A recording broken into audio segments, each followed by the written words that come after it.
Tawagin ko po, tumayo po tayong lahat bilang pagbigay galang, Dr. Pastor Armalito Domingo. Pastor. Sige po, pwede na tayo makaupo. Marami pong salamat. Alam niyo po, ako po ay kahapon pa nagsasalita. Kahapon 3 beses po ako nagsalita. Kanina po sa church namin, meron kaming dawn prayer meeting every 5 a.m. Sunday. At ako rin ang natapat na speaker. Kaya sabi ko, Lord, I will, hindi na muna ako magsasalita at gagamitin yung boses ko so I can use my voice mamaya sa preaching ko. Kala nyo ba, ako po, hindi ko po maiwasan. Every time meron pong praise and worship, I will not just stand, I will sing. Hindi lang po ako tatayo, aawit ako.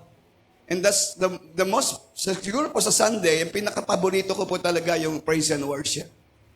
Alam niyo ba kung saan dumarating ang Lord? Hindi po sa sermon, sa praise and worship. Because God inhabits the praises of His people. Kapag sumamba po tayo ng maayos, darating na po ang Diyos. Amen po? Kaya yun po ang pinakamahalaga. Kaya kanina po, I just want to sing to the Lord. Because first, I want to be a worshiper bago maging preacher. Kaya sa church po, doon po ako sa unahan. I want to show to my people that I'm worshiping the Lord. And I'm singing at the top of my voice. Kaya wala na akong boses. Okay ba na wag na tayo yung mag-preach? Dumating na ang Lord eh. But I really blessed by your worship. And I know, as I was singing there, meron pang gagawin ng Lord sa inyo. And I believe one of your, nagagamitin ng Lord kayo is in the area of praise and worship. In Jesus' name. Amen. So I will invite you that you just don't stand. Ang boses po natin is used. Kaya tayo binigyan ng Lord ng mga bunganga is just to praise the Lord. So don't be silent. The enemy will make you silent. But don't be silent. Sing at the top of your voice. Because that's worship. Hindi naman po tayo, inaawitan natin yung mga nandito eh. Inaawitan natin ng Lord. So I will encourage you every Sunday, don't you ever miss yung worship, yung praise and worship. Doon bumababa ang presensya ng Lord. And when the Lord comes in our praise and worship, you will just mess the program. Ang mawawala na yung program natin kasi nandun na ang Diyos. Amen! Hindi pa ho yan ang sermon ko. Amen. So we thank the Lord. Ay po ay manalangin. Lord, we are rejoicing in your presence. Because that's the reason why we're here. Yan po ang dahilan kung bakit kami nandito. Not just to attend, but to experience your presence. Because the very nature of worship is to experience your presence. So ito po ang aming dalangin, Lord. Salamat you have given your people a time to worship you. Because you inhabit the praises of your people. Yung mga anak mo, Panginoon, na sumamba ayon sa kalamang puso, pinagpala mo na sila. And in praise and worship, Lord, doon ka dumarating and you will do great wonder, Lord, in those times we sing to you because we sing for your glory. Lord, lahat po ng aming inawit ay para sa iyo. Ito po ang desire ng aming puso. Ito ang aming mga panalangin. Ito po'y para sa iyo. And that those songs and praise, tanggapin mo as a sweet aroma, Panginoon. And this time, Lord, kausapin mo kami ng iyong salita. Speak to your people, Lord. Sapagkat sa salita mo'y buhay. Meron parating fresh revelation. May bagong insights, Lord, na dinadala mo sa mga anak mong dumarating every Sunday. Lord, I pray that you create a hunger. Lord, hindi lang sila umaten dito, kundi meron silang gutom sa iyong salita. Because you said, yung mga nagugutom, those who are thirst and hungry for righteousness, you will fill it up, Lord. Kaya ang dalangin namin, Lord, sa mga may hunger sa iyong salita, sila'y bubusugin mo ng iyong salita, Panginoon. Marami pong salamat, Lord. May you be glorified in our midst, Lord. Speak to us, encourage us, challenge us, remind us, rebuke us, Lord. And we pray for the Holy Spirit. You, Holy Spirit, we welcome you this morning. You override my sermon. Do I prepare a message, but I will listen to you and let you speak in behalf of your people. Put words in my mouth so that you will be the one speaking to us and not me. Salamat po, Panginoon. Pinupuri ka namin. Ito po ang aming dalangin. The people of God will say, Amen. Praise the Lord. Amen. Salamat po muli. Ako po ay naimbitahan nyo. Magandang umaga. Although nakikita tayo sa ating Online. No? Sino po yung nasa online parate? Ayan. So, hindi ba kayo? Salamat po. Ako po yung nagpapasalamat in behalf ng aming church. Kayo po'y suki namin sa webinar. Sana nabe-bless po kayo ng webinar. Amen. Marami pa pong susunod. Marami pang susunod. Sana po ay parati kayo nandun. Yung ating financial righteousness, may kasunod pa po yun, cheerful giving. Kaya antayin niyo po yun. Kaya marami pong salamat. I would like to share to you ngayong umaga. Siguro nakita niyo na yung aking title. Alam niyo po, God wants our church to be healthy. Amen? God, gusto ng Lord ang church natin walang sakit. Marami bang church na may sakit? Di ba? Meron siguro, no? But God wants this church, LSCC, to be healthy. Alam mo, yan po ang panalangin natin. Minsan nananalangin tayo pag may sakit na. Magandang panalangin, kahit wala kang sakit, manalangin ka na. You say, Lord, please make me healthy. No? Kaya God wants a healthy church. At ngayon pong umaga, I will show you many characteristics of a healthy church. And a healthy church, yun lang ang lalago. When the church is healthy, it will grow naturally. Naniniwala po ba kayo? The principle of seed, kapag healthy ang soil, it will grow naturally. So you want your church to grow, make it healthy. At ngayon pong umaga, I would like to share to you one of the, I believe is the most important characteristic ng isang healthy church. Ang title po na aking message ay Let Us Love One Another. Amen? Strengthening our loving relationship. You see, our Christianity is not based on religion. Our Christianity is based on relationship. Amen? Relationship. Sabi lang, there's no such thing as perfect relationship. That's true. But it can be perfect. At magandang kalagayan ng isang karakteristik ng isang relationship ay loving. Mapagmahal. So we have to strengthen yung ating loving relationship. Ang aking pong passage ay 1 John chapter 4, 7 to 21. Hindi na natin babasahin para makatipid tayo ng oras. Hanggang anong oras ba ako, Pastor? Para alam. 1 o'clock? Hindi ba pwedeng 3 o'clock? 3 p.m.? Amen. Naniniwala mo ba kayo as the Spirit led? Kinabahan na yung iba. Di ba? Sabi naman, there's the Spirit, there's liberty. Hindi na tayo sakop ng tradisyon. Alam niyo, wag dapat maging alipin ng oras. Tayo alipin ng oras. Pag alas 12 na ng tanghali, kailan umuwi na tayo, kakain na tayo. Tama? Pero ngayong araw na ito, hindi tayo magiging alipin ng oras. Buti na lang, wala tayong orasan. Ito ata yung church na walang orasan. Di ba, no? Yung ibang church, ang laki ng orasan eh. May alarm pa. So ngayon pong umaga, I would like to start this sermon by a question. Ito po yung tanong ko, and I want you to reflect this question as a church, bilang isang iglesia. Are the relationship of the members of maging LFCC. Kulang na lang ng F. So, magkapatid tayo. LCC. And no wonder, kaya po ako kanina, ay pagpasok ko, ang liwanag. Sobra ang mga ilaw. Ayun pala, kayo po ay light. You are light. Light Christian Church. Amen. Natanong ko po, is this church characterized by a high degree of love for one another? Naintindihan po yung tanong ko? Hindi ko na tatagulugin, ha? So, is this church? Now, from the score of 1 to 10, the highest is 10. Will you score your church when it comes to this question? Are you ready? Sino po nagsasabing 10? Taas ang kamay. Huwag niyo po titingnan yung nasa likod. Baka gusto lang natin. Nakatalikod si pastor. Hindi kayo makikita. Tama po ito. Maganda pong exercise to. 9. 8. 7. 6. 5. 4. 3. 2. 1. Negative 1. Hindi ako matatapos hanggang hindi pa nagtataas ng kamay yung iba.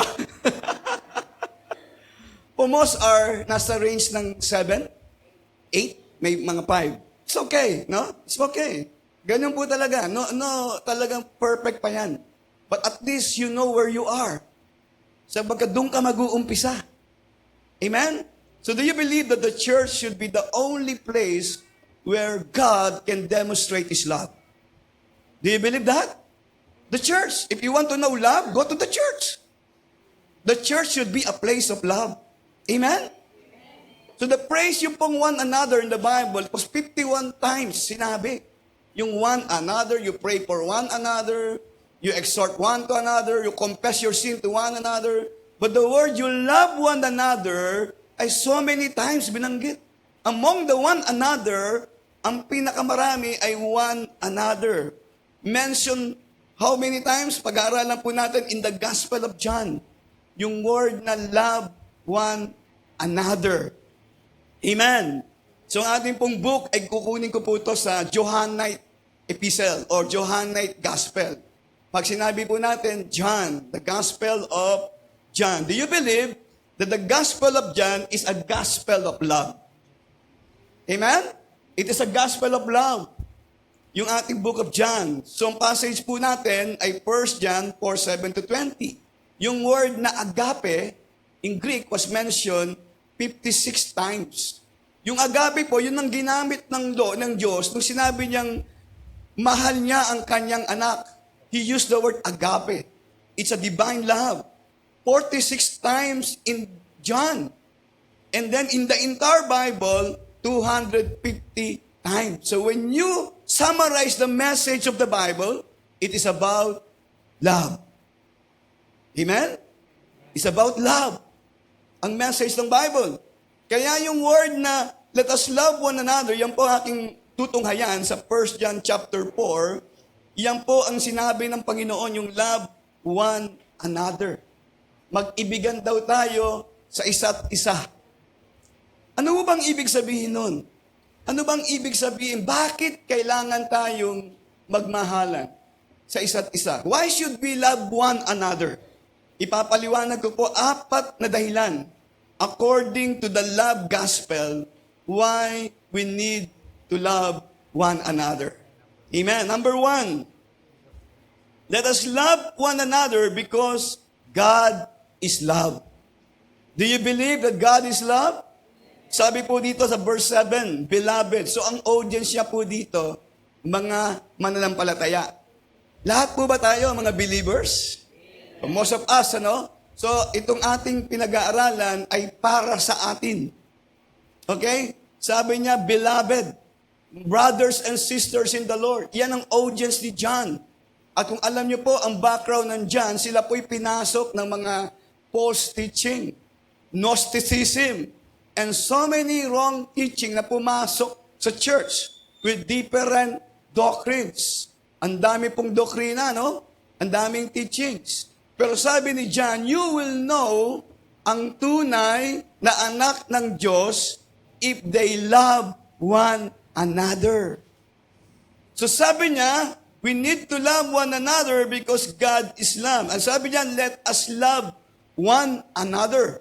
So sabi ni John, ito yung kanyang nasa puso. Ito yung kanyang desire ng kanyang puso. Ito yung kanyang urge ng kanyang puso is saying to this church, hey, you join me. All Christians, all churches, let us love one another. A very strong exhortation, encouraging the believer in a course of action he desire. Amen? Marami po tayong ginagawa sa church. Alam ko po, so many program, so many activities. Pero wag nating kalimutan, let us love one another. Yan po ang sabi niya. Literally, ang pagkasulat po ay ganito. Hindi lang yung one-time act na tuwing Valentine's Day lang, kapag Christmas lang. Ang sabi po ni John, let us continue loving one another. It's a practice. It's a practice, mga kapatid. Love should be a habitual practice. Amen po? Hindi lang po sa church, kahit sa bahay. Kailangan sa loob ng pamilya, ang mag-asawa, you always say, I love you. When was the last time you say to your husband, I love you? When was yung mga anak nyo, sinabi nyo sa tatay nyo, I love you, na may bago kayong cellphone? I love you. Dapat araw-araw merong I love you.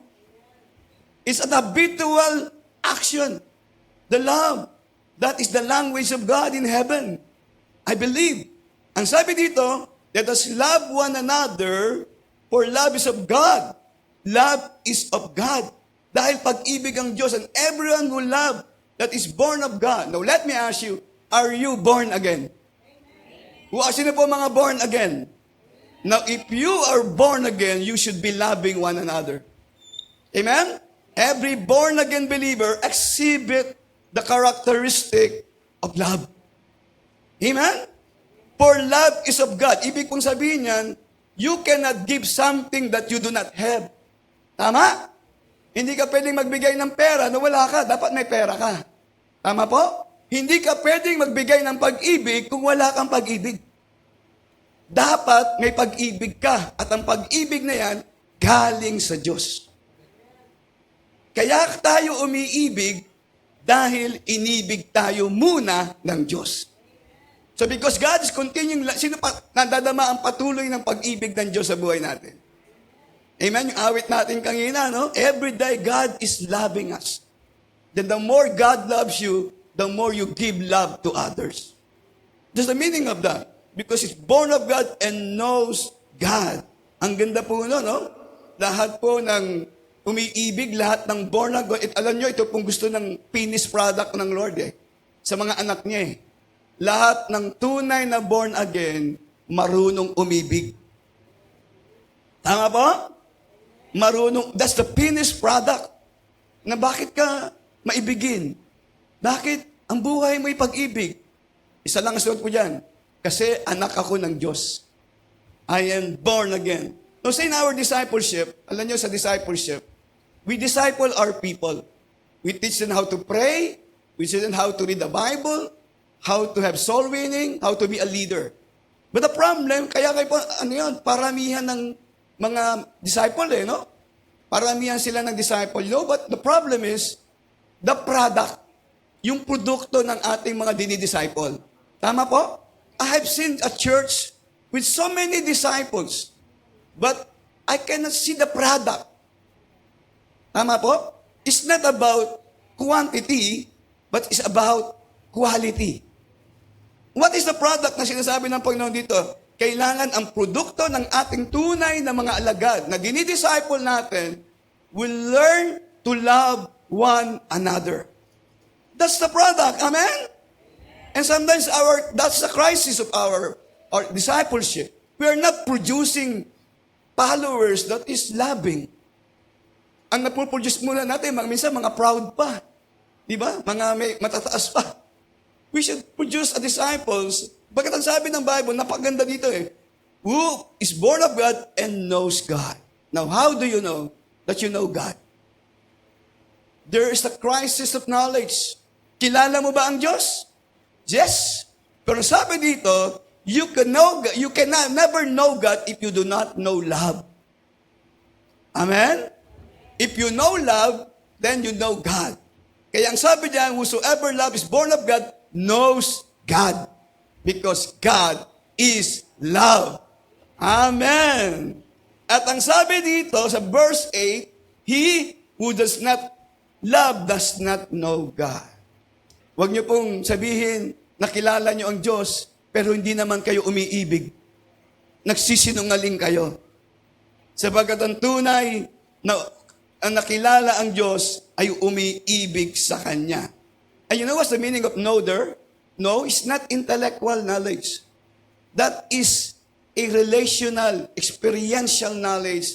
The relation of husband and wife. Ginomai in the original Greek, no? That's ibig sabihin, that speaks of an intimate relationship. That means the one who say that I know God, he has a very personal, intimate relationship with God. Amen. Do you have relationship with God? Is it intimate? Close? Amen? that will be proven, it produces love. Amen po ba? Is that the meaning? So that's I mean, if you know God, you have an intimate relationship with God. Those who really know God is loving one another. Amen? Keep on loving one another. Now, ang sabi po dyan, for God is love. God is love. John does not say that love is God. Binabaliktad po ng iba yan eh. Sabi nila, God is love. Love is God. Mali po yun. Hindi po sinabi ni John yan. Tama po? But the only that God is love. Ang Diyos ay pag-ibig. So the most important lesson He wants you and me to learn on earth is how to love. Amen? Because God is love. So we must love one another because God is love. Ano pong ibig sabihin niyan? The very nature of God, the very character of God is love. Amen? If you want to know God, if you want to see God in this church, if you love one another, then God is here. Makikita nila yan. So you want to know the people that you love God, you show it. Alam nyo, that is the very character ng Diyos. God is love. Why? Alam nyo ba, sa Genesis, ang sabi ng 1:26-27, ang sabi niya po, then God said, let us make man in our image, according to our likeness. Ano pong ibig sabihin yan? Ginawa daw tayong lahat ayon sa wangis ng Diyos. Marami pong interpretation dyan. It could be a physical likeness. But I would like to share to you, ano po yung likeness na yan? Speaks of character. Amen? Na tayo, ang tao nung umpisa, ay merong katangian katulad ng Diyos.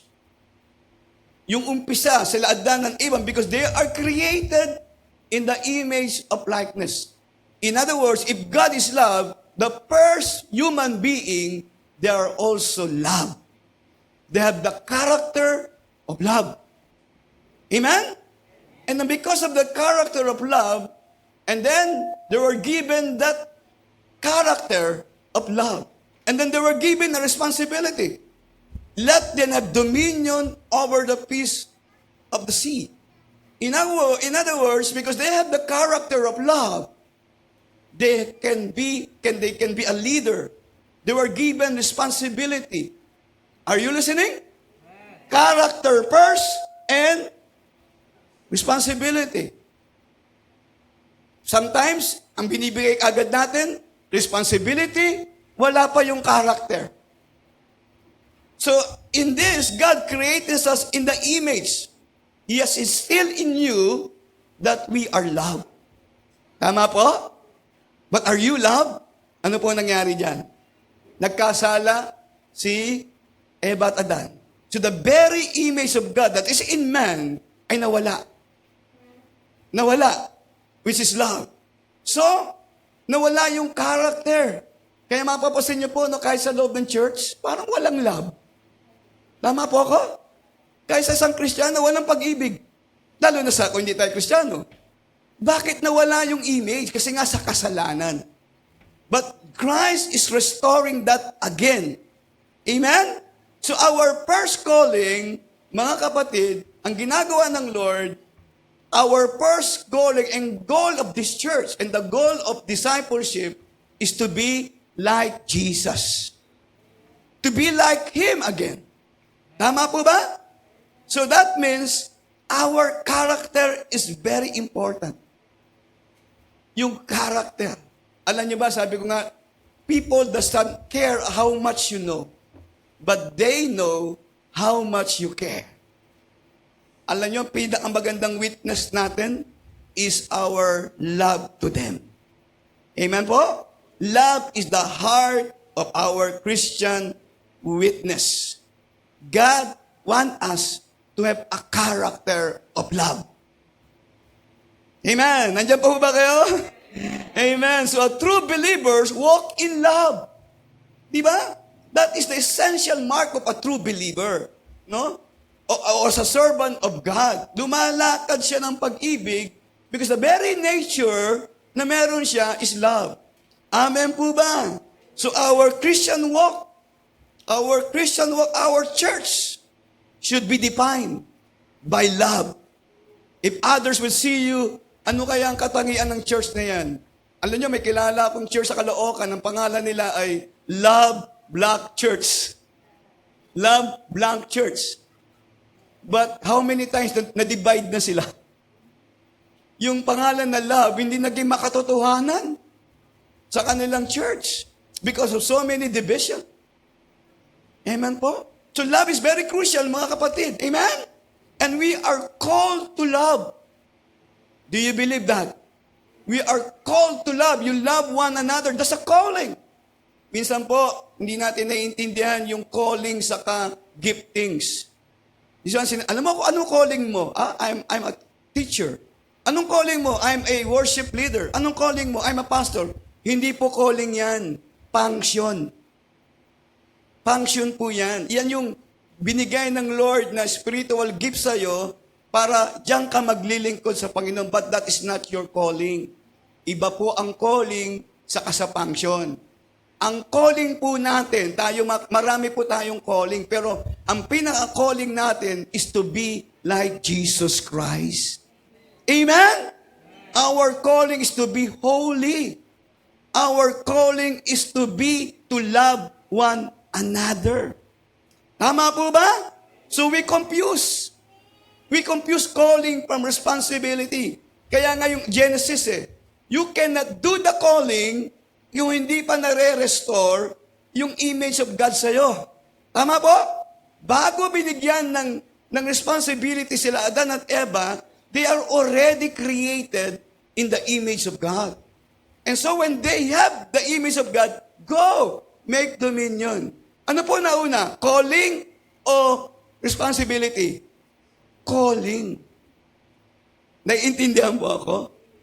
Alam nyo, kung lahat na maglilingkod sa Panginoon ay merong pag-ibig, lahat ng tatayo dito, lahat ng gagamitin sa Panginoon, na-restore na yung pag-ibig ng Diyos, I tell you, you will be a good steward of God. Because you do everything out of love. Kaya lang po, maraming maglilingkod sa Panginoon, magagaling, pero wala silang pag-ibig. So we have to restore back yung calling natin is to love God. Amen! You see the greatest commandment here, we know the greatest commandment, 700 laws, just summarize lang sa dalawa. Alam niyo po ito? Love God, love the Lord God. Next slide, please. Love your God with all your heart, with all your soul, with all your mind. This is the first and greatest commandment. What is the second? Love your neighbor as yourself. Look at this principle here. The number one is about having that character to have love. Loving God first. And the second two is a ministry. That's ministry, loving others. So nauna po na yung loving God. Tama? So maraming naglilingkod, hindi talaga mahal ang Diyos. Pero dapat, bago tayo maglingkod sa Diyos, nadama mo muna na mahal ka niya at mahal mo siya. Amen? So we neglect our calling. And we go ahead with our assignment, activities, and program. That's good. But that is not our calling. Our calling is to love God. We become a foolish virgin. You know the foolish virgin? They have the lamp, but they don't have the oil. We lack that oil in the ministry. We have to recover that. Amen? So we know the greatest commandment, the word agape was mentioned 143 times. Amen. So sabihin mo sa katabi mo, love God. Amen. Love God. Amen. So why do we need to love God? Why we need to love one another? Because God is love. Number two, ayan, kapag nakikita po kayong nakikinig sa akin, mabilis po ako natatapos ng aking sermon. Pero pag nakita ko may natutulog, hinahabaan ko pa. Kasi baka madistorbo ko yung tulog niya eh. Kaya huwag wala. Sabihin mo, kung gusto niyong umuwi ng maaga, ay natutulog ka, papakid mo, uy, huwag kang matulog. Uuwi tayo ng maaga. Okay lang po matulog. Huwag lang pipikit. Amen. Amen po, ano? Ay, nako, praise the Lord. Number 2. And let us love. Nasa second na ako. Let us love one another because God loved us. Sino po naniniwala na mahal kayo ng Diyos? Amen. Mahal po tayo ng Panginoon. Look at this in verse 9. In this, the love of God was manifested. Ang Diyos, kapag umibig, dinidisplay niya. The word manifested means i-display. Sinoshow niya to bring into light. Handa ng inyong church, ano? Make known, declare, to be visible. Okay? No, love is that, nakikita ba ang pag-ibig? When I say I love you, how do I know that you love me? Show it. Amen? Pakita mo. At ganyan po ang ginawa ng Diyos. Let me ask you, kitang-kita ba sa buhay niyo ang pag-ibig ng Diyos? Kitang-kita? Pag nakita ka talagang kitang-kita mo ang pag-ibig ng Diyos sa buhay ko. Dapat, mayong mga anak ng Diyos, dapat kitang-kita yan. Na mahal tayo ng Diyos. Now, what is the visible love of God to us? Let me ask you. Ano yung talagang pinakita ng Lord sa atin na mahal niya tayo? Si Jesus Christ. Si Jesus Christ. Do you agree? Amen. In my church, when they agree to my word, they will say amen.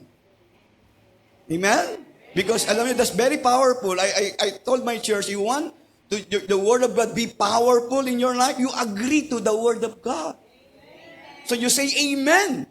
You are agreeing to the word. It gives you power. You just listen and you say amen. So that you agree. The power been released. So mga kapatid, Jesus Christ is the visible picture that God loved us. Amen. Okay lang po yan kung hindi pa tayo sanay. Ganon din po kami. Pero we like to say, amen. We agree. Now, sabi po dyan, verse 10, bago po dyan, toward us, God sent His only begotten Son. John 3:16, that we might live through Him. Jesus is life. Tatlo po ang katangian ng Panginoon. Yung isang katangian nasa inyo. God is light. Jesus is light. Amen? Jesus is life. Jesus is love. So when you have Jesus, you have life, you have love. Amen? So meron tayong buhay, meron tayong liwanag, at meron tayong pag-ibig. Yan ang pinakita ni Jesus. Kaya ang sabi niyan, kapag meron kang Jesus, meron kang buhay. Tama po? Hindi lang basta buhay, masaganang buhay. So this is the visible evidence that you have Jesus. Buhay na buhay ka. Pag tinignan ka ng tao, ano bang meron ka na para kang buhay? Because you have Jesus. Di ba si nanay, 81 years old na po, no? Si nanay, si nanay, nakita ko kanina eh. Nagpe-praise and worship. Pumapalakpak. 81 years old. Huwag naman kayong padaig ng mga bata pa. Yung 81 years old nga, nagpupuri sa Panginoon. Why? Kasi si nanay may buhay. Aktibo. Amen. May liwanag. Ang sabi ng verse 10, in this love, anong pag-ibig? Yung pag-ibig ng Diyos sa atin, that we love God. Amen. You know why we love God? Because He first loved us. Siya ang unang umibig sa atin. But He loved us and sent His Son to be the propitiation for us in verse 10. Verse 10 na po, I'm going verse by verse. Okay lang po ba? I go verse by verse para maintindihan natin yung flow nung thoughts ni John. Ang sabi niya, si Son, propitiation. Ano pong ibig sabihin yan? Ibig sabihin, atoning sacrifice. Ilasmos. Ibig sabihin, in the Old Testament, they are making an offering. for the purpose to cover their sin. Ilan po yun? Halimbawa, ito ang kasalanan, mag-offering ka na cover na yung sin mo because of the blood of the Lamb. That's the purpose, propitiation. But in the Bible, when Jesus died at the cross, hindi niya lang kinover yung ating sin. Inalis niya pa. We were redeemed from the penalty of sin. Amen? Tinubos siya the atoning sacrifice. Amen. Ang taong nagmamahal ay nagsasakripisyo. Do you believe that? The measure of your love is the measure of your sacrifice. And that's what Jesus did. For God so loved the world, binigay niya, nagsakripisyo siya. Kasi ganun ang pag-ibig. Marunong mag-sacrifice. Amen? Marunong. You see, let me ask you this question. Why Jesus died at the cross? Bakit kaya namatay si Jesus? Have you ever asked that question? Bakit namatay si Jesus? Meron po akong multiple choice. Okay? Are you ready? Teacher po ako kaya mahilig ko mag-quiz. Okay. Number 1, choose Letter A, because He loves me. Okay? Letter B, because He loves the Father. Letter C, none of the above. Letter D, wala akong alam. Hindi, doon tayo sa 1 and 2. Now let me just ask you, namatay ba si Jesus dahil mahal niya tayo? O namatay si Jesus dahil mahal niya ang Ama?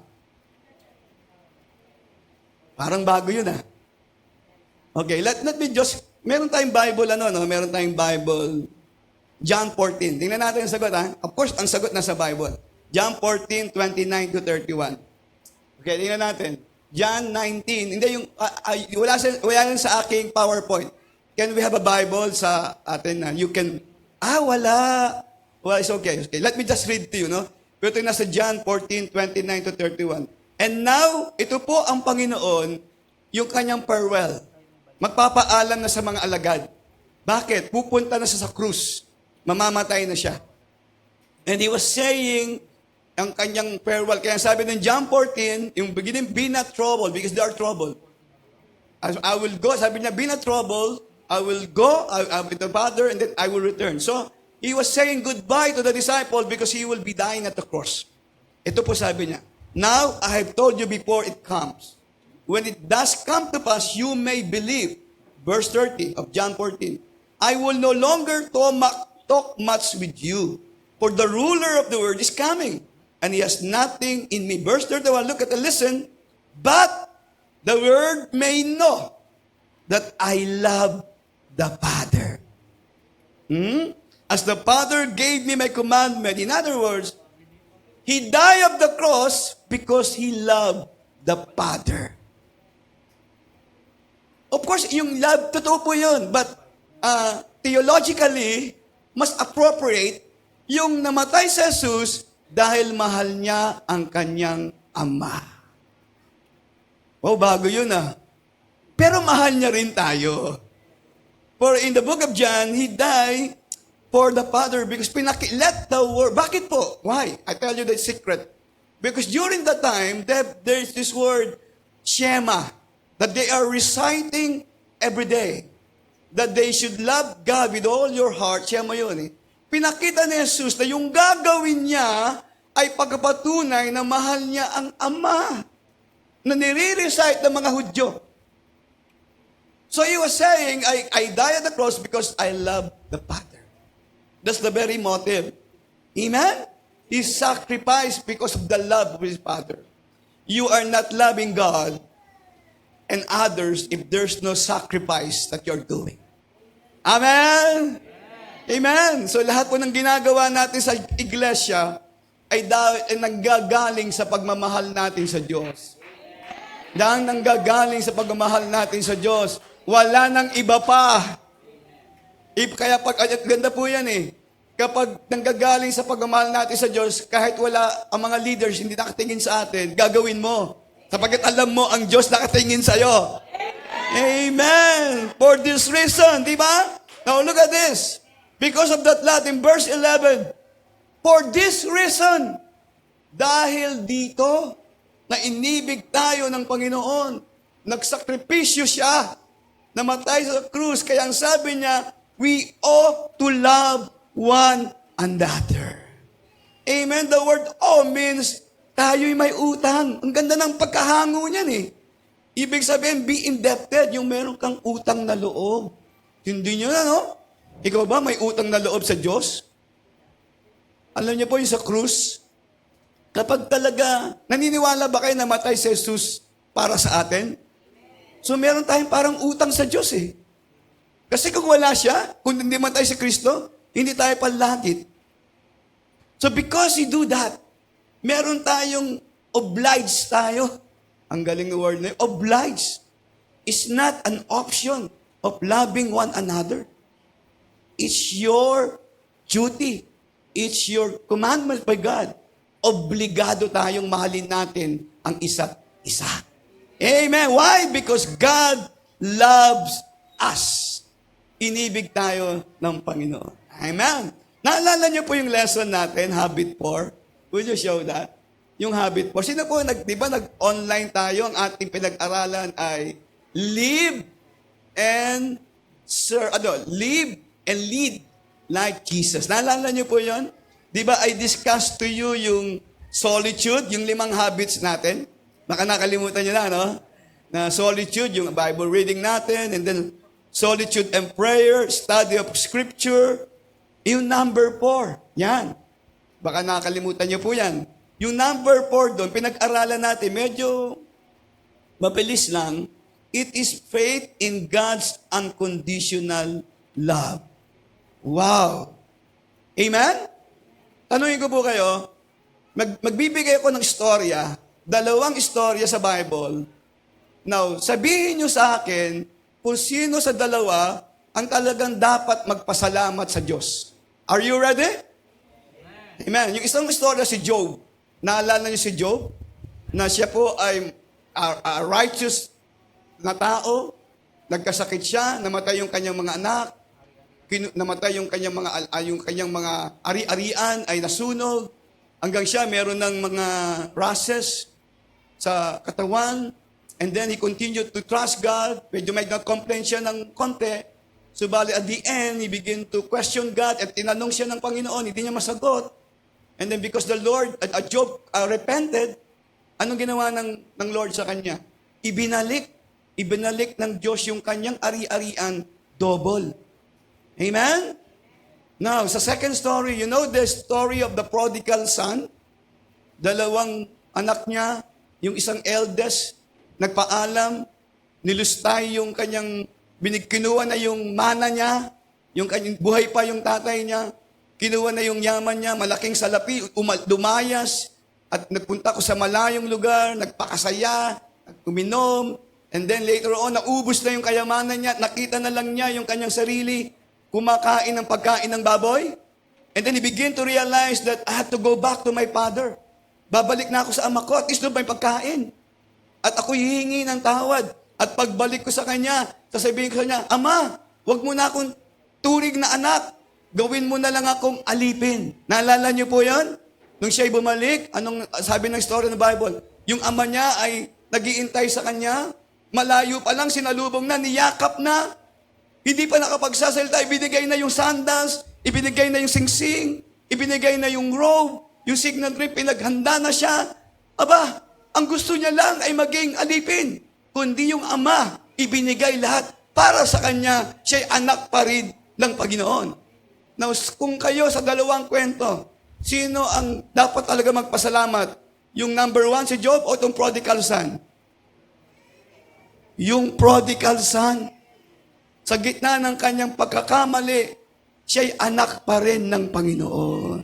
Ganyan po tayo, mga kapatid. Mahal tayo ng Diyos kahit tayo nagkamali. Tayo umiibig sa Diyos, minsan hindi. Pero ang Diyos, parati tayo iniibig. Amen? Tayo mabuti sa Diyos, minsan hindi.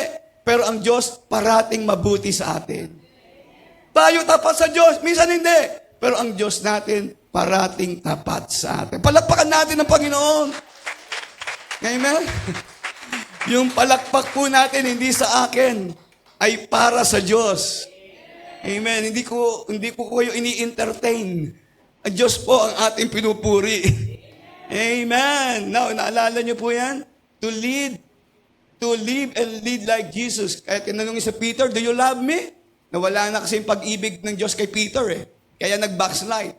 Ni-restore niya yung pag-ibig. Amen?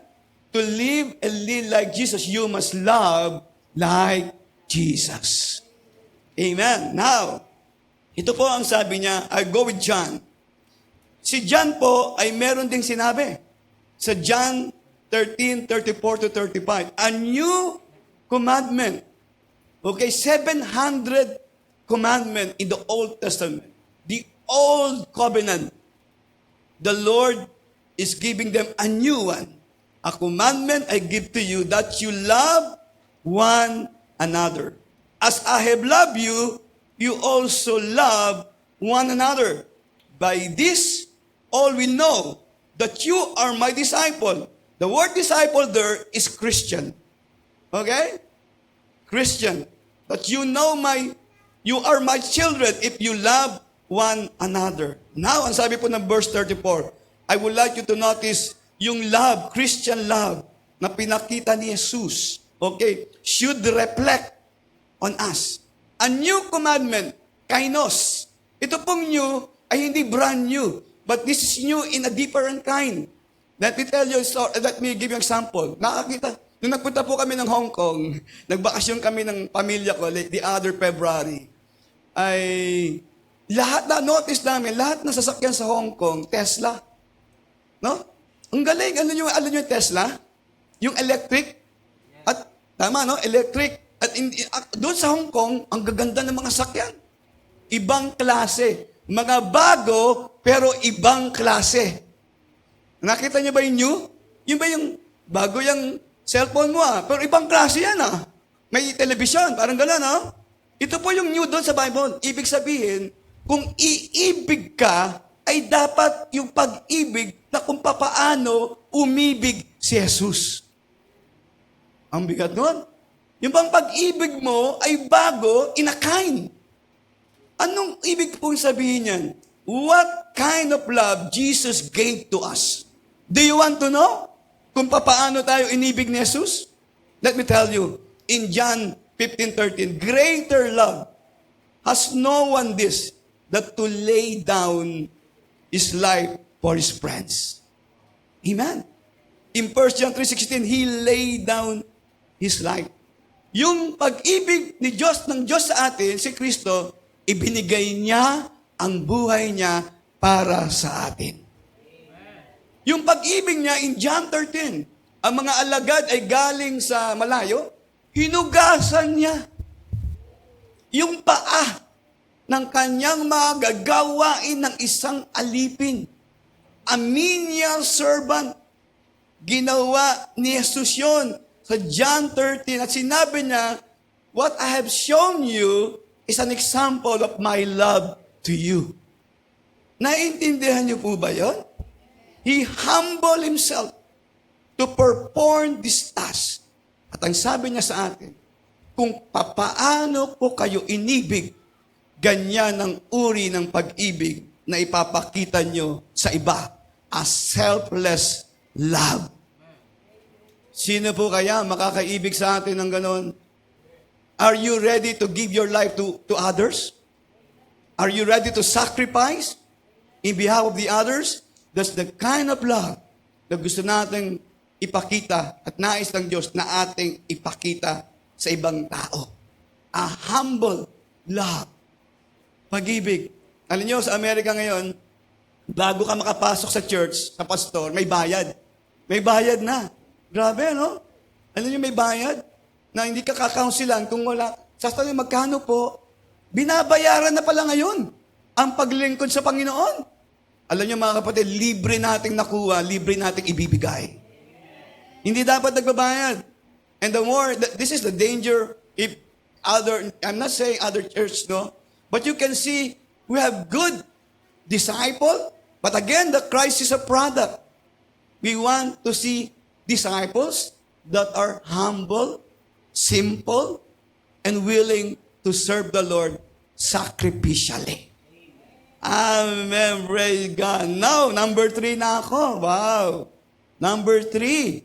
Andito na po tayo number 3. Tinatanong mo siguro kung hanggang kailan outline ko? Hanggang 20.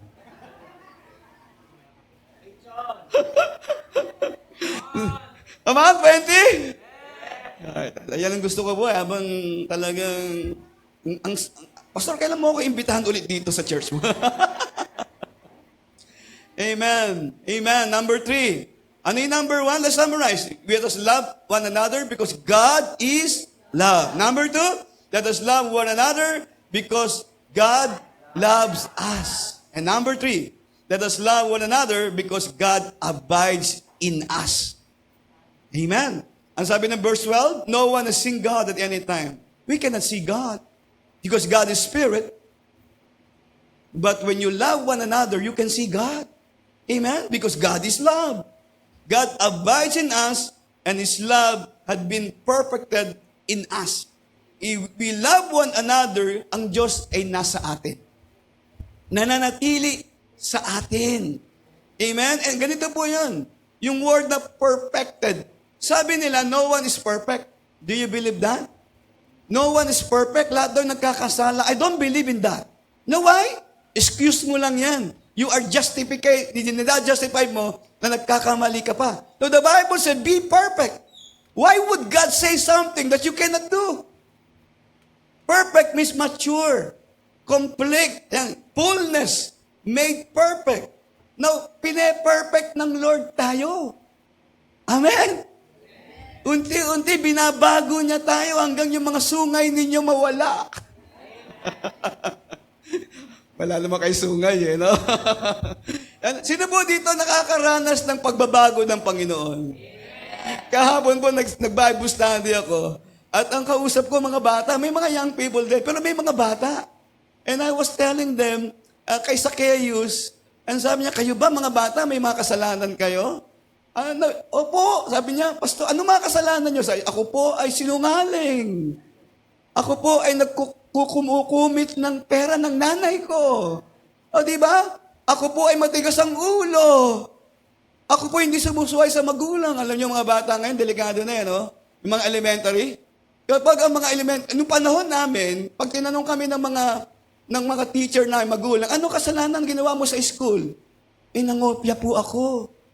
Yung baon ng aking kinuha ko, iba ang sinasabi ng mga bata ngayon. Alam niyo ko bang ano? Hinalikan ko po yung classmate ko. Bata pa lang, ha? Hinipuan ko po. Grabe! Nagkissing na po kami. Bata pa lang. Nakapakadelikado na ng mundo natin. Amen? Kung kayo magulang, you should be aware of that. So, kasalanan, di ba? So, ibig kong sabihin yan, ang tunay na anak ng Diyos, unti-unti nawawala ang mga kasalanan. Pati yung pag-ibig natin, pine-perfect. Totoo nga naman po, mahirap umibig. Pero habang tayo tumatagal sa Panginoon, habang sabi ng 1 John 1 and 5, if we obey our commandment, love is being perfected. Habang sumusunod tayo sa Diyos, as long as abide, you know the secret of the vine in John 15? God is the vine and we are the branches. Tama? Saan tayo nakakonect? Sa vine. No? Ibig sabihin, nakakonect tayo sa Diyos. Ang Diyos ang nag-i-infuse sa atin ng transformation. Amen? So if you live, remain, endure for Christ, love will be perfected on you. Na habang tumatagal ka, naglilingkod sa Panginoon, na sumusunod sa Kanya, nakikita mo, kamukha mo na si Kristo. Kasi ang buhay may punong-puno ng pag-ibig. Amen! His love is made complete. Possible ba ito? Yes, it's possible. I want you to look at this picture. But, what do you notice about this puzzle? This is a 1,000 puzzle. Sino nakagawa na po nun? 1,000 puzzle na gawa mo. But this is not yet a perfect puzzle. You know why?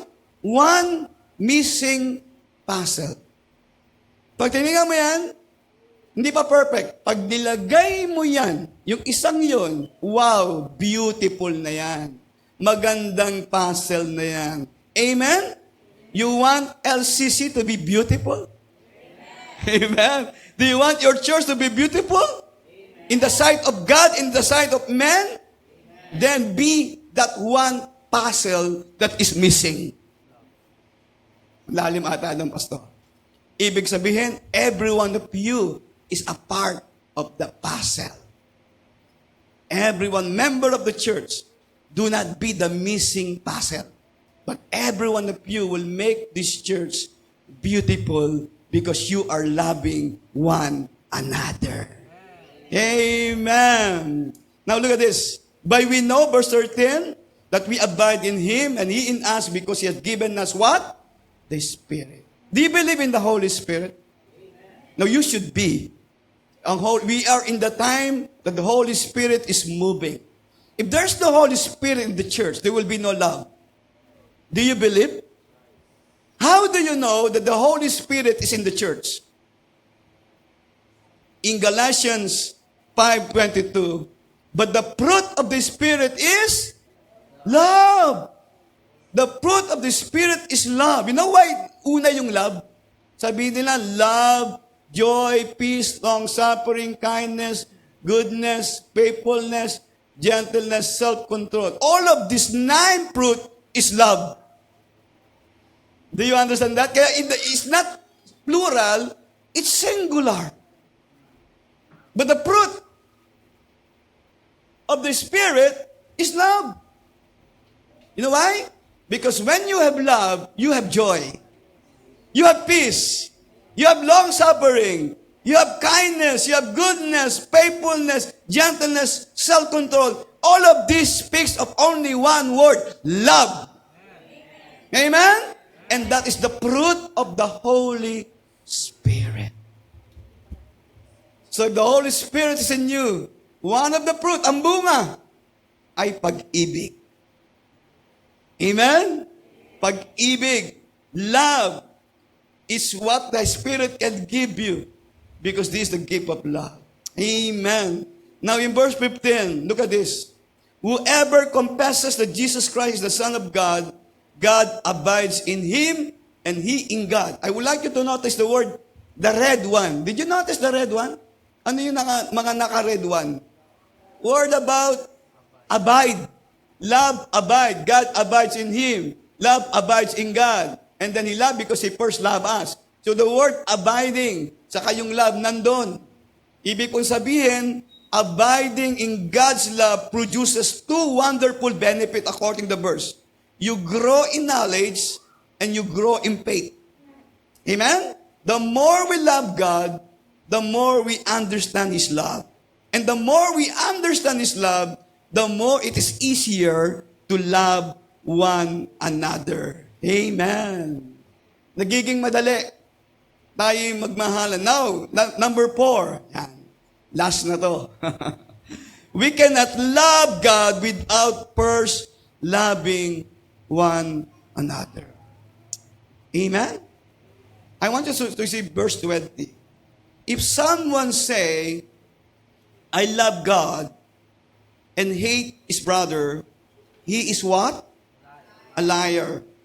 For he who does not love his brother whom he has seen, how can he love God whom he has not seen? Alam niyo mga kapatid, listen, maraming mga mamamataya, pag tinanong mo, mahal mo ba ang Diyos? Oo naman. Mahal mo ba ang member ng church na ito? Hindi. Di ba? You say in the church, we can have some offense. We can have disagreement. You can be angry to one another. You can have some criticism. But you know what? That person cannot love God. He's a liar. So don't tell me you love God, meron kang sama ng loob sa kapwa mo Kristiyano. You cannot love God. Amen? Hindi mo maiibig ang Lord hanggang meron kang sama sa kapwa mo. May sinasabi ka sa iba, no way you can love God. And the Bible said, you are liar. And then, no? If you have offense, you cannot love God.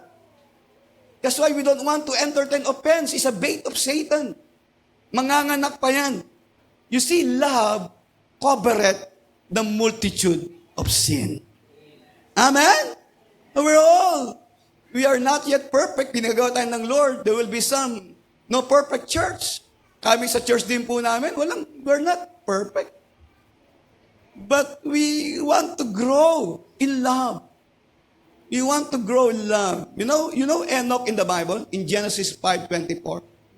Si Enoch walked with God. Namatay ba siya o hindi? Hindi. Si Enoch ay kinuha ng Diyos. Agad. At 2 talata lang ang sabi doon. He walked with God.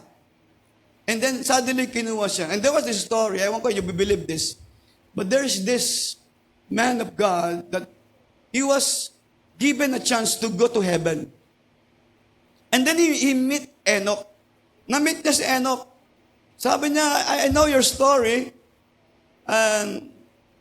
Bakit? Ano bang ibig sabihin to walk with God? Bakit ka kinuha ng Lord agad? Ito po sabi niya, are you listening? He said, if the tongue, yung mouth natin, lose its power to hurt someone, that's love. Do you got that? Kapag ang ating mga bunganga at mga sinasabi, wala nang kapangyarihan makasakit at magsabi ng masama sa iba, that's love. Who can do that? Na lahat ng gagawin na sabihin mo sa iyong bibig, it will not hurt someone. You will be careful. In Philippians 1:8, sabi doon. You see, the mouth has the power. And sabi ng Proverbs 11:28, death and life is in the power of the tongue. Amen? Instead of saying, I hate you, you say, I love you. Alam mo, kahit ginawan mo ako na masama, I love you. Tama ba? That's the meaning of walking with God. Walking with love. Amen. Speak love. Speak love. You speak light to others. You speak love. Amen. Now, in Galatians 5:13, ito napakaganda po ito. I was asking this question. For you, brothers, had been called to liberty, and do not use liberty an opportunity for the flesh. Yes, you are giving liberty to say something, to think, but you do not use that liberty to hurt someone. Tama? Huwag mong gamitin yung kalayaan na para manakit. But ang sabi niya, but through love, serve one another. So you love others with love. You serve others with love. Amen? Why? Look at that. For all the law is fulfilled in one word. Even in this, you shall love your neighbor as yourself. O nasaan yung una? Have you ever wondered? In Matthew 22, sabi doon, love God with all your heart, with all your soul, with all your mind. And the second is like this. You shall love your neighbor. But in this verse, wala yung una. Wala yung gab-gab. Ano sinasabi nung verse na ito? Parehas sila. Equal. Walang 1 and 2. Parehas sila may bigat. Amen? So if you love your neighbor, you are also loving God. If you love one another, you are also loving God. The whole law, the law of Moses, is summarized in one. Love God. And sabi sa verse 15, but if you bite and devour one another, you do not do that in the church. The church is not a place for devouring and biting one another. This should be a place of love. Amen? Amen? You don't do that. Because this is the place of love. And that makes us different from other people outside our church.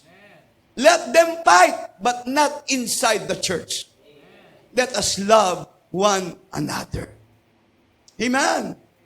And then sabi diyan, lest you be consumed by one another. That's a warning. Now, I will be closing now. Praise God. Amen. Makakauwi na ako. No? There is one church in the book of Revelation. You see, in the last day, the Lord will visit our church. Do you believe in the last day, dadalawin ng Lord ang LCC? Lahat ng church, lahat ng tunay na iglesia ng Panginoon, dadalawin niya in the last days. At merong siyang sasabihin. Alam niyo po ba, na ang bawat tunay na iglesia ng Lord may anghel? Meron tayong mga angel. Totoo, Pastor? 10. Saan? Papatunayan ko sa inyo, in the book of Revelation, to the angel, in my next slide, this is a loveless church. Huh? Lungkot itong church na ito. Sabi ng Lord sa kanila, the angel of the Lord of church. So there's an angel. Sabi nila, messenger. Write these things. He will hold the 7 stars in his right hand, will walk in the midst of the 7. I know your works. Pag-aaralan nyo yung 5th church, parating may word na, I know your works. Naniniwala po kayo na alam ng Lord ang ginagawa natin sa loob ng church. God knows everything. Amen? Alam ng Diyos. I know your works. Tingnan niyo po ang church na ito. Tingnan natin ang katangian niya. Your labor, your patience, and that you cannot bear those who are evil. And you have tested those who say they are apostles and are not, and have found them liars.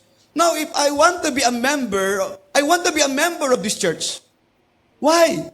Kung titignan niyo, lahat na ata ng katangian ng magaling na church ay nandito. Sila'y masipag, labor, matyaga. They're very patient. Look at that. They will not tolerate evil. Naman, they're not worldly. Okay? They that live, inaalis nila mga false teaching. Amen? Ibig sabihin, masasabi natin, this is a good church. Amen? A good church. Kung tingnan natin.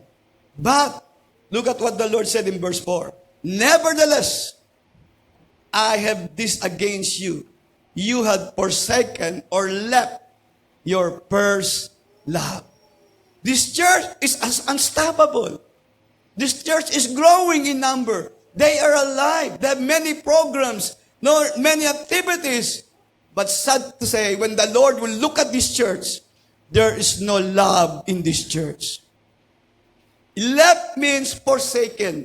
In other version, depart. Umalis na. Posible ba na wala ng pag-ibig sa loob ng church? Na posible ba we're doing everything, you just want to maintain your people in program, activities, but there is no love anymore. And it will manifest sooner or later. So this is the church. They desert. Meaning, parang ginawa na nila is duty, no longer a delight. A burden, not no longer a blessing. Ito po, kung sana wag mangyari sa church nyo. Bago pa lang kayo no? Bago. Alam nyo ba, ang tendency na matagal na church, parang routine na lamang. Attend, uuwi, routine na lang. Dahil Sunday, mag-church ako, tapos dahil may ganito, umiikot na lang tayo. Operational, makatapos lang, okay na, makauwi lang. At least, nag-church ako. Mechanical na lang. Yun po malungkot. Tama? You are a dead church. Buhay ka, pero patay. Amen. So, ang sabi nito, they are busy on the things of God, but they are not busy to the God of things. They love the ministry. They do not love God. They love the kingdom, but they do not love the king. Would that be possible? Na lahat ng ginagawa na natin ngayon sa church ay hindi ayon sa pag-ibig natin sa Kanya? That be possible. This is the church. Our love to the Lord, iyan ang tunay. Sabi ko, nag-aral tayo ng surrender saka commitment. Naalala niyo yun? Hindi niyo naalala yun? Iba yung surrender, iba yung committed. Committed is like doing, like Martha. Martha. Surrender is like Mary. Mary is in the being. God, our first calling is not the ministry. Our first calling is our relationship to God. That's our first calling, mga kapatid. So this is the warning. Sabi niya, if you do not repent, sabi niya, look at this, I will remove, next verse, I will remove what? The lampstand. If you will not repent, do the first word. Ibig sabihin, bumalik kayo sa una niyong pag-ibig. Alam niyo ba yung unang pag-ibig? Ito po yung unang pag-ibig. Do you want to know? Ito po ang unang pag-ibig. Nung nakilala ko si Jesus bilang Panginoon tagapagligtas, na-inlove ako kay Jesus. Amen? Kaya gusto kong parating nasa tabi niya, nagpe-pray, umaattend ng church, walang absent. Wala pa akong ginagawa, no ministry. But I really enjoy my intimacy with Jesus. In my prayer, in my Bible reading, in my devotion. That's my first love. Para lang sa Kanya. Pero nung katagalan, na-involved na ako kasi sabi ng pastor ko, dahil ikaw naman ay parati nandito sa church at masipag kang umaten, bibigyan kita ng responsibility. Ano yung unang responsibility ko sa church? Ako po ay Sunday school teacher. Sa mga bata, na-enjoy ko po yun. At ang sumunod ko responsibility, ako po ay driver ng, nabutan mo yung pastor? Yung driver ng bus ng Peoples, ang grabe po yung bus na yun. Yung bang pag nagda-drive ka, yung mga gulong, nauuna sa'yo. At na-realize mo, wala ka na palang gulong. At hihinto lang yun pag sinabi mong, Hallelujah! At tatakbo lang yun pag sabi mong, Praise the Lord! Doon ako and I'm beginning that. The Lord gave me a young people president and become a pastor of Sapang Palay and then San Juan. I've been in the ministry for the past 42 years of my life. Tagal ni pastor, ano? Kitang-kita naman. And then I began to realize that I'm now love the ministry than the Lord. Nakita niyo ba yan? I love to enjoy the ministry and then I forgot my Bible reading. I forgot my prayer. I forgot my intimacy. Na-compromise ko dahil ang dami kong gagawin. Then the Lord remind me, that is not your first love. Your first love is your first calling to love God with all your heart, with all your soul, with all your mind. Amen? This is the church. They are there, busy in the ministry. Pero yung kanang personal relationship sa Panginoon, wala na. Patay na. Wala ng prayer, wala ng Bible reading, wala na. So ano mararamdaman nila? Parang kulang. The Lord will not allow the church na ma-diminish ang pag-ibig niyang church sa Kanya. So you should be always on guard. Amen? Always on guard your personal devotion and prayer life. The Lord, pag hindi niyo po tinolerate, yan ang po sabi niya, the Lord will remove. Alam niyo po yung lampstand dyan? That's influence. Alam niyo ba, the church cannot continue without the influence. You cannot bring people inside the church kung wala kayong impluensya. At aalisin ng Lord yon. Yes, you can have your church, but no one will be saved. Wala nang dating ang iglesia. Wala nang impluensya. We don't want that to happen. Amen? We want the love will continue in the church so that the Lord will make your church, will make you influence other also. And your church is light.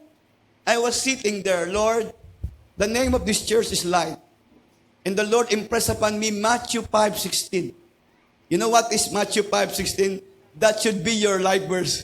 Hindi ko nang babaguhin. Let your light. Tama? Matthew 5:16. Let your light, LSCC, let your light shine before men, that they may see your good works and glorify the Father which is in heaven. You are light. So arise and shine. You shine. Ilaw kayo. Kaya kapag itong lugar nito nagliliwanag sa labas, kasi mga ilaw tayo. And light will dispel darkness. Ang magtataboy sa kadiliman ay liwanag. At kayo ang magtataboy sa kadiliman. So let your light shine. You are light. Shine. You have an influence, mga kapatid. You have a good name of your church. You are light. And I believe you will like this word filled with darkness. Maging ilaw kayo. Alam niyo, yung ilaw pa lamang pag pumasok kayo sa bahay niyo, tatakbo na mga demonyo. Kasi ilaw kayo. They cannot tolerate light. And light speaks of the glory of God. Amen. Now last, amen. Yeah, last na. Do you know the church is not something you go to? It's a family you belong. Amen? We are family. Wow, we are called not just to believe, but belong. So I don't believe in freelancer member. Saan ang membership mo? Dito. Minsan doon ako sa Green Hills, maraming artista doon. Minsan doon ako sa CCF. No, that's not biblical. Yung church hopping, you should have a church. You should have a family. Ano niya how important is church? Nag-seminar po ako about generational curse. Have you heard that? Lahat ng ating pamilya merong minanang generational curse. Okay? At hindi mawawala yan if you will not be reparented or you will have another family. So the thing is, you need to have another family so that generational curse will be broken. And that family is the church. Now let me ask you, do you love this church? Wow, amen. Are you glad you belong to LCC family? Amen. This is your spiritual family. Tama? Spiritual family, your second big family. Your parent is Pastor Luis. Your elders are your parent. Mga kapatid, we need a church. You know why? We need a church. We need a spiritual family. No, tama? Kasi sa amin, kapag may namamatayan, parati, ako nandun. Kami mga members, kay Lord, sabi ko, Lord, wala mo sanang mamatay. Napapagod na po ako. Hindi, joke lang po. You have to go there. Di ba, pastor? Kapag may hospital, ang pastor should be there. Tama? Ang hirap po ng pastor. Pastor is not a title. It's a function. We care for the sheep. And so, a big family, siguro ganito po, kapag may sakit, di ba, nagdadamayan tayo? Di ba, nakikita ko nga po kayo kapag may sakit, di ba, nagdadamayan kayo. That's a family. You love each other. You practice love inside the church. We grow together. Amen? And of course, the church is not perfect. Di ba? Yung mga anak ko, minsan, nagkakamali sila. At bilang ama, papagalitan ko yung aking mga anak. Pero yung mga anak ko, hindi sila aalis sa church. Hindi sila aalis sa akin. Pamilya kasi. Aalis ka ba sa pamilya mo? No. Tama? You will grow in the family. Because if you really love this family, whatever shortcoming, you will not leave this church. Because this is a family of God. You grow together in conflict. You transform each other in conflict. And you love each other in conflict. The magic word is sorry. And the leader will say, I forgive you, brothers. The two magic words. Sorry, we pray for you. Because we're a family. Amen? But because we're family, ang sabi ng Bible, we should practice love in this church. Amen. So the church is not just a place where you go. It's your family. And you should pray for your church. Sino po nananalangin sa church? You should pray for your pastor. Alam nyo kami sa church, every day we have our prayer tower. Every day we go to church. We pray.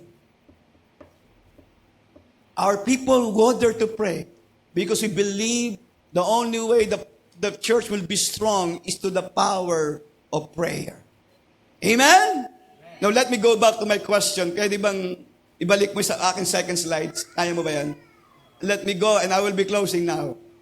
Are the relationship of the members of this church characterized by a degree for one another? And many of you say what? 7, 8, meron nagsabing 6. Amen? In other words, hindi pa tayo 10. My prayer to you, my challenge to you, make it 10. Amen? Next time I go back here and ask the same question, you will always when I say 10. Amen? 10. And when that happens, this church will be a healthy church. You will be a strong church. And the Lord will please to this church. When light will come, and then you love one another. Amen. You say to your servant, I love you in the love of the Lord. Amen. Just love one another. Make it 10, and God will be glorified. Palagpakan natin ang Panginoon. Amen. Let us all pray. Tayo po tayong lahat. Tayo po ay manalangin.